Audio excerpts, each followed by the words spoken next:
بسم اللہ الرحمن الرحیم۔ مرتے وقت انسان سب کچھ بھول جاتا ہے، لیکن ایسی دو ہستیاں جسے انسان مرتے وقت ہرگز نہیں بھولتا، وہ کون سی ہستیاں ہیں؟ جاننے کے لیے ویڈیو کو مکمل ضرور دیکھیے گا۔ عام طور پر یہ تصور کیا جاتا ہے کہ زندگی کے آخری لمحات میں ایک جنگ سی چل رہی ہوتی ہے۔ انتقال کرنے والے شخص کا چہرہ دیکھ کر یوں لگتا ہے جیسے وہ سو رہا ہو۔ چہرے پر بہت عام تاثرات ہوتے ہیں، ایسا لگتا ہے کہ موت کا عمل آخری سانس لینے سے ایک ہفتہ قبل شروع ہو جاتا ہے۔ اس دوران صحت متاثر ہونے لگتی ہے، جسم کمزور پڑنے لگتا ہے، چلنے میں دشواری پیش آنے لگتی ہے اور غنودگی طاری رہتی ہے۔ آخری لمحات میں کھانا پینا مشکل ہونے لگتا ہے اور کسی شخص میں طاقت نہیں کہ خدا کے حکم کے بغیر مر جائے۔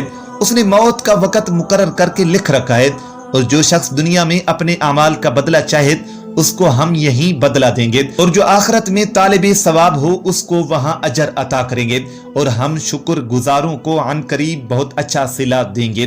مرتے وقت انسان کے دل و دماغ سے ہر چیز نکل جاتی ہے، سب کچھ بھول جاتا ہے، اپنے مال و دولت، محل، عزیز و اقارب، رشتہ دار، سب کچھ بھول جاتا ہے۔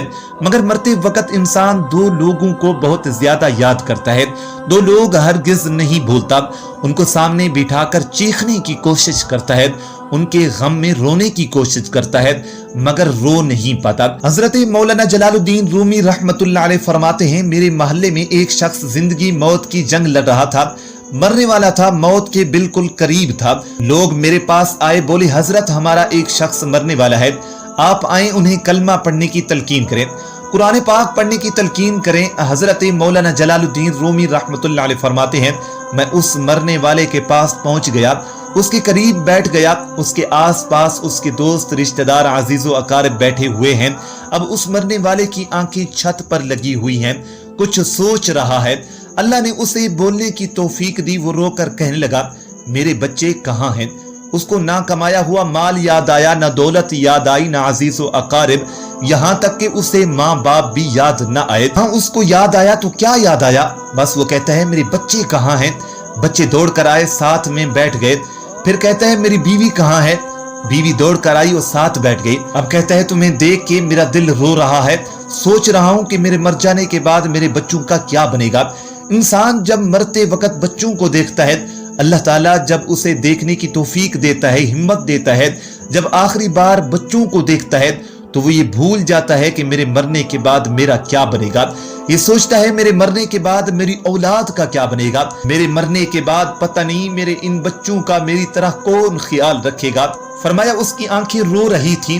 بیوی کو نصیحت کرنے لگا، میں تو دنیا چھوڑ کے جا رہا ہوں، مجھ پہ ایک احسان کرنا، میرے ان بچوں کو قرآن مجید کی تعلیم لازمی دینا۔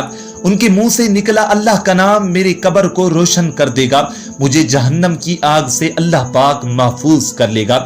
ایک واقعہ ملاحظہ فرمائیں، حضرت سیدنا موسیٰ علیہ السلام کا ایک قبرستان سے گزر ہوا۔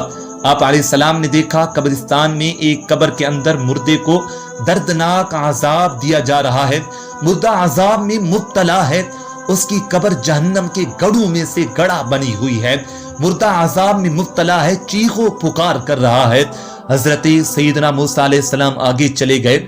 کام کرنے کے بعد واپسی جب اسی راستے سے گزر ہوا، آپ نے دیکھا وہی جہنم میں جلنے والا شخص جس کی قبر میں عذاب دیا جا رہا تھا، اب وہ شخص جنت میں ٹہل رہا ہے، اس کی قبر جنت کے باغ بنی ہوئی ہے۔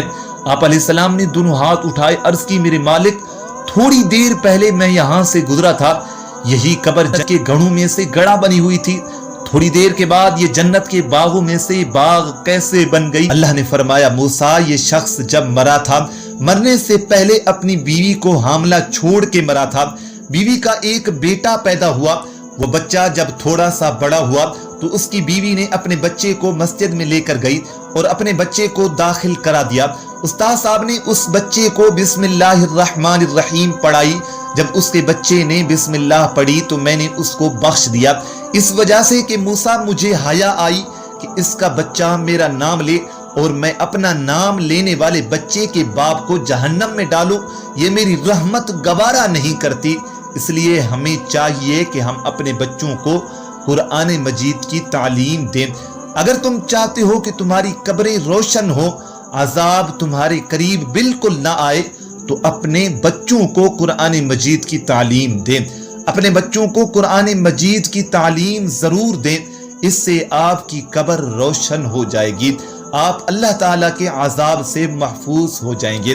اللہ پاک سے دعا ہے اللہ پاک ہم سب کو عمل کرنے کی توفیق عطا فرمائے اور ہمارا خاتمہ ایمان پہ فرمائے، آمین ثم آمین۔ ناظرین کمنٹ باکس میں اللہ تعالیٰ کے 99 ناموں میں سے ایک نام ضرور ٹائپ کر دیں۔